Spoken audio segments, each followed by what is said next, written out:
All right, this is Anthony from All Metal Music. I'm here at BB King's in New York with Daylight Dies.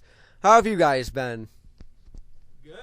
Good so far. Fucking awesome, man. Not gonna be bad. You want me? Should I hold this? Yeah.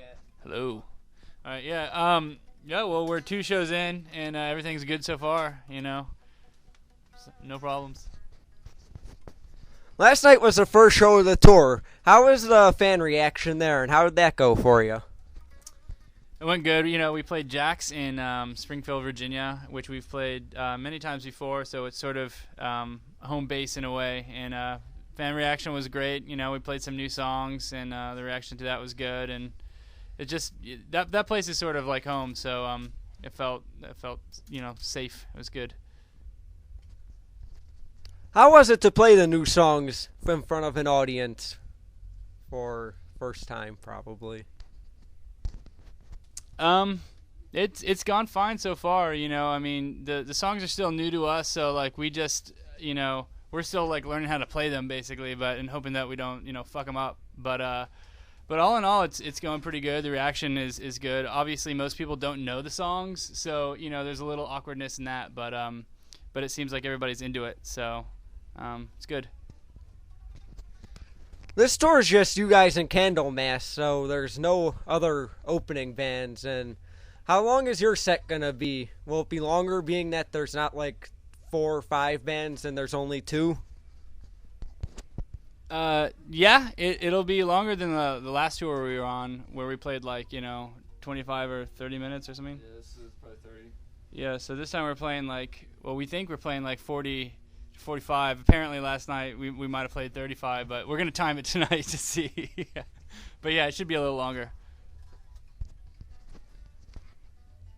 How smoothly did the recording process for Lost to the Living go? Did you hit any bumps in it or anything? Respond to that. I feel like it went pretty smoothly. It's the 3rd time around.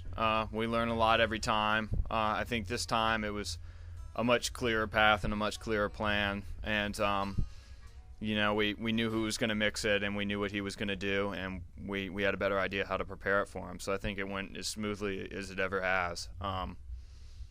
Yeah.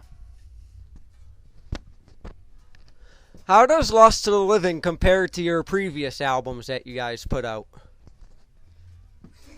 Mary, you want to mix it up? We tried a few new things. We have a few new elements, like a couple different riff styles, some chunky riffs, or a few more of them. We have a little wah-wah on some leads and some melodies. We have an ebo on a few melodies. Well, we've done that in the past, but maybe a little bit more now.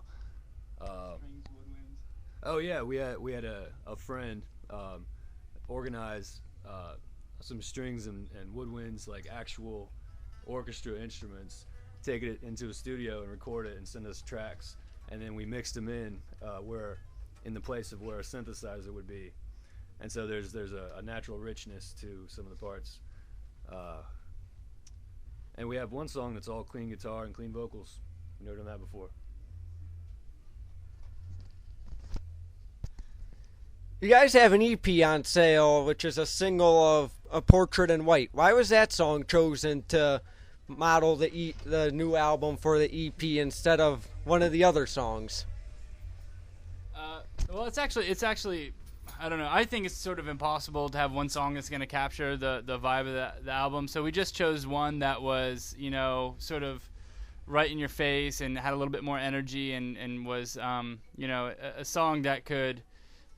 A song that, like, as a single, is easy to digest, and I mean, the album is pretty diverse as a whole, so it's hard to pick one song to, showcase it all. Who and what were some of your influences when writing the album? Well, I guess I've had similar influences from writing all the albums, and they would be in no particular order, like Paradise Lost, Catatonia, Opeth, classic metal, and even some death metal, like Death, and The Cure. It's been a while since you guys went out on a full tour like this.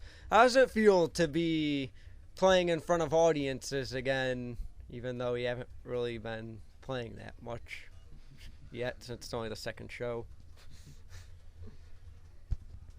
Feels really good, you know. Last time we were out was late 2006, and you know that tour was awesome, you know, and that was the first proper full tour we had done, and this is the second. And so far so good, you know. Like you said, we've only played one show, so yeah. Hopefully it'll be smooth sailing, and you know, hopefully people will continue to be into what we're doing. But it feels good. Do you guys have any plans to do any headlining tours in support of the CD, or would you like to do any if the occasion arose? Right now, we are really just wanting to focus on expanding the audience. I don't think that we have the kind of pull that would really make a headlining tour produce the kind of results we would want to. You know, we're a band in a position to really grow and reach out to new fans, but I don't think we're a band in position to carry a tour by ourselves. What are some of your plans for the future after this tour? I guess that's it. Antibiotics, if you didn't hear that. We don't know. Hopefully another tour, because the album doesn't even come out until after this tour, you know. So yeah, I mean, all of us are just kind of like in promotion mode and want to go out and rock, and that's the only thing on our. You know, we're already trying to write, but as a band, you know, we just want to play for now. Well, that's all I had planned. Is there anything any of you would like to say in conclusion? Exciting times. Thanks, everybody. No. We're tired.